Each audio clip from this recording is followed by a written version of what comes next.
آخری 10 دن میں لیلۃ القدر رکھی ہے، اعتکاف رکھا ہے۔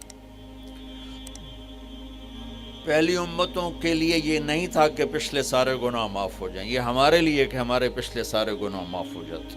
اللہ تعالیٰ کا عرش پہلے آسمان پہ آ جاتا ہے، جنت کے دروازے کھل جاتے ہیں، جہنم کے بند ہو جاتے ہیں، شیطان قید ہو جاتے ہیں، اور سمندر کی مچھلیاں اور زمین کی چونٹیاں تک روزہ رکھنے والوں کے لیے دعا کرتی ہیں، اور اللہ تعالیٰ جنت کو روزانہ کہتا ہے ان قریب میرے نیک بندے بندیاں آنے والے ہیں، تو ان کے لیے میک اپ کر لے، تو ان کے لیے تیار ہو جائے۔ یہ اللہ تعالیٰ کی رحمت کو لینے کا سیزن ہے۔ پہلی امتوں کو اعتکاف نہیں ملا تھا، ہمیں اعتکاف ملا ہے کہ 10 دن اللہ دے بوئے تے پہ جاؤ، یا اللہ تیرے کو معافی کروا کے ہی اٹھنا ہے، ہمیں اٹھنا ہی کوئی نہیں۔ تو جو دروازے پہ آ جاتا ہے آدمی اسے معاف کر ہی دیتا ہے۔ کوئی بہت ہی سخت دل والا ہو تو معاف نہ کرے، ورنہ بڑے سے بڑے غصے والے بھی کہتا اچھا جی جاؤ معاف کیتا۔ اس میں ایک لیلۃ القدر ہے، وہ بعد میں بات کرتا ہوں۔ پھر اللہ تعالیٰ نے اس میں غریب آدمی کی کہ روزے اچھے گزر جائیں، عید اچھی گزر جائے، اس کے لیے اللہ تعالیٰ نے صدقہ فطر رکھا ہے۔ ہم اسے عید کے ساتھ جوڑ دیتے، پہلی رمضان سے دینا چاہیے تاکہ غریب اپنا کوئی روزہ تو رکھ سکے۔ پہلی رمضان سے 29 رمضان تک جب مرضی دے دیں، اور اگر وہ فطرانہ ادا نہیں کرتا تو اس کے روزے اس کے سر کے اوپر سے بھی نہیں جاتے، وہیں کھڑے رہتے ہیں۔ اور عام طور پر یہاں اخبار میں ٹی وی پر گندم کے لحاظ سے آتا ہے 2 سیر کڑک دے دو، وہ تھوڑے سے پیسے ہیں، 100-200 روپے ہے۔ میں آپ کو آپ سب مالدار لوگ بیٹھے ہیں، میں آپ کو اپنے نبی کا صدقہ فطر بتاتا ہوں کہ آپ کیا دیتے تھے۔ آپ کشمش دیتے تھے، کھجور دیتے تھے، جو بھی دیے ہیں۔ تو کشمش 3 کلو، بازار میں 3.5 کلو، بازار میں جا کے پوچھیں جو سب سے اچھی کشمش ہو، یا پھر درمیانی، گھٹیا نہیں درمیانی اور سب سے اچھی، پتہ کرے وہ کتنی ہے، 1000 روپے کلو ہے، 1500 روپے کلو ہے۔ آپ کے گھر کے 4 افراد ہیں تو ایک گھر سے 6000 روپیہ غریب کو جائے گا۔ آج تو 6000 میں ایک ہفتہ نہیں گزرتا۔ تو اب سب سے عرض کرتا ہوں، ویسے بھی خیرات کریں، افطاریاں کروائیں، اور صدقہ فطر کشمش کے حساب سے دیں۔ یہ آپ سب بھائی بہنوں کی خدمت میں گزارش ہے۔ اللہ نے آپ کو رزق دیا، خرچ کریں، یہی آپ کے ساتھ جائے گا، باقی سارا ادھر ہی رہ جائے گا۔ لیلۃ القدر، انا انزلناہ فی لیلۃ القدر وما ادراک ما لیلۃ القدر لیلۃ القدر خیر من الف شہر تنزل الملائکۃ فیہا باذن ربہم من کل امر سلام ہی حتی مطلع الفجر۔ ہم نے قرآن کو لیلۃ القدر میں اتارا، تمہیں کیا خبر کہ لیلۃ القدر کیا ہے؟ لیلۃ القدر 1000 مہینوں سے بہتر ہے۔ اس میں فرشتے اترتے ہیں اور یہ صبح تک رہتی ہے۔ لفظ قدر عربی میں اس کا ایک مطلب ہے قیمت۔ سبحان اللہ۔ تو اللہ نے کہا میں تمہیں بتاؤں، آپ سب تاجر بیٹھے ہو، لیلۃ القدر کی قیمت کیا ہے؟ 1000 مہینوں سے بہتر ہے، 1000 مہینوں سے بہتر ہے۔ اب 1 روپے پر 1000 نفع لے سکتے ہیں؟ دنیا میں کوئی ایسا کاروبار ہے؟ جو ہیروئن بیچتے ہیں وہ بھی نہیں لے سکتے۔ اور میرا اللہ کہہ رہا ہے 1 رات 1000 مہینے، یعنی کوئی 82-83 سال۔ یہ تو آ گیا پہلا قدر۔ دوسرا اس کا مطلب ہے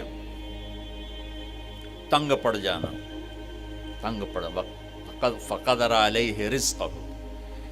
تو تنزل الملائکۃ فیہا، تنزل الملائکۃ والروح فیہا، کہ اس رات اتنے فرشتے اترتے ہیں کہ زمین تنگ پڑ جاتی ہے۔ سبحان اللہ، اتنے فرشتے آتے ہیں زمین تنگ پڑ جاتی ہے۔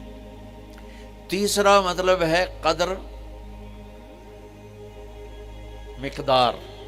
مقدار کو، تو اللہ تعالیٰ نے اس کا آخری مطلب بھی بتایا، سلام ہی حتی مطلع الفجر، کہ یہ فجر کی نماز تک، فجر کی اذان تک یہ رہتی ہے۔ 3 مطلب ہیں قدر کے، تینوں اللہ نے قرآن میں کور کیے۔ قیمت کیا ہے؟ 1000 مہینوں سے بہتر۔ تنگی کیا ہے؟ فرشتوں سے زمین بھر جاتی ہے۔ مقدار کیا ہے؟ صبح صادق۔ لیلۃ القدر 27 کی نہیں ہوتی، 21، 23، 25، 27، 29۔ اب یہ 5 راتیں جاگنے چھٹ، آپ لوگ تو ویسے رات کے بادشاہ ہو، جاگ لو۔ تو لیلۃ القدر مسجد میں نہ گزارو، گھر میں گزارو۔ یہ مسجدوں میں اشتہار لگ جاتے ہیں، فلاں کے ساتھ شب قدر گزاریں، فلاں حضرت کے ساتھ شب قدر گزاریں، پھر ادھر کوئی صلاۃ تسبیح پڑھ رہا ہے باجماعت، عورتیں صلاۃ تسبیح کی جماعت کرا رہی ہیں، اور پتہ نہیں اور کتنی عجیب و غریب قسم کی عبادات شروع ہو جاتی۔ یہ نفلی عبادت ہے، میرے نبی گھر میں پڑھتے تھے۔ آپ نے اشراق کے سوا ہر نفل گھر پڑھا، ہر سنت گھر میں پڑھی، تو آپ لیلۃ القدر کو یہ مستورات بھی آپ بھی اکٹھے ہو کے نہیں منانا، الگ الگ مصلی بچھا کر اپنے اللہ سے رونا دھونا کرو، اپنے اللہ کو منانا کرو، میں بھی کروں آپ بھی کریں۔ نوافل کی جیسے ابھی شب برات گزری تو اشتہار تھے، میں جا رہا تھا ادھر غلام آباد میں ایک جنازہ ہو گیا تھا، تو اشتہار فلاں حضرت کے ساتھ شب برات گزاریں، فلاں مسجد میں شب برات گزاریں، فلاں جگہ شب برات گزاریں۔ بھائی وہ گھر میں منانے کی ہے، مسجد میں نہیں۔ میرے نبی نے نفلوں کو تنہائی میں ادا کیا، فرض کو مجمع میں ادا کیا۔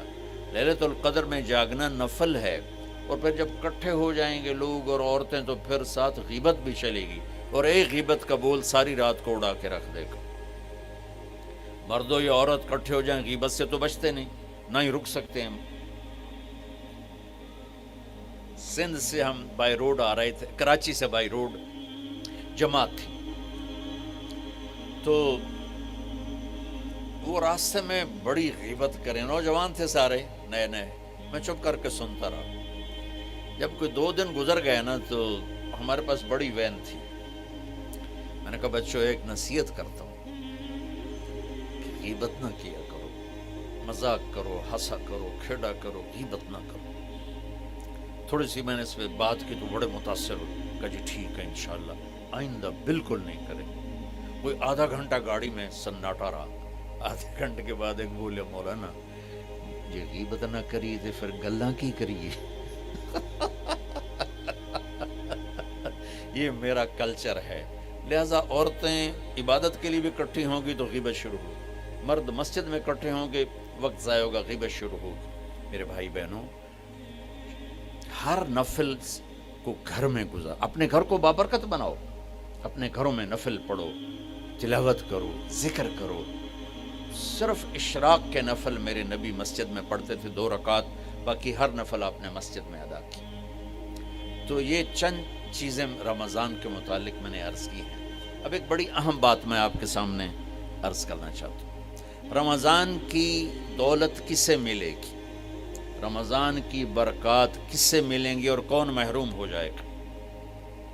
آپ نے فرمایا 4 آدمی ایسے ہیں جن کی رمضان اور شب قدر میں بھی بخشش نہیں ہوتی، بس اس سے ہم اپنے آپ کو بچا لیں۔ کون ہے یا رسول اللہ؟ آپ نے کہا مدمن خمرن، شراب کا عادی، کبھی کوئی پی لے توبہ کر لے، میں اس کی اجازت نہیں دے رہا ہوں، مدمن کا لفظ ہے کہ جو روزانہ شراب پیتا ہے، اس کی رمضان میں بخشش نہیں۔ عاق لوالدیہ، جو ماں باپ کا نافرمان ہے، اس کی بخشش نہیں۔ قاطع الرحم، رشتہ داروں سے لڑنے والا، اس کی بخشش نہیں۔ المشاحن، دل میں بغض رکھنے والا، اس کی بخشش نہیں۔ ہر وہ چیز جو میرے آپ کے لیے نقصان دے اللہ نے حرام کر دی، ہر وہ چیز جو میرے آپ کے لیے مفید ہے اللہ نے حلال کر دی۔ سود حرام کر دیا۔ ہماری پاکستان کی معیشت نہیں، پوری دنیا کی معیشت ڈوبی پڑی ہے، سارے ملک قرضوں پہ چل رہے ہیں، سود نے پوری دنیا کو تباہ کر دیا۔ تو میرے اللہ تعالیٰ نے، آپ دیکھتے نہیں، میرا اللہ کہتا ہے فَأَذَنُوا بِحَرْبٍ مِّنَ اللَّهِ وَرَسُولِهِ، اگر سود نہیں چھوڑو گے تو میرے اور میرے رسول مل کر تمہارے خلاف جنگ کریں گے۔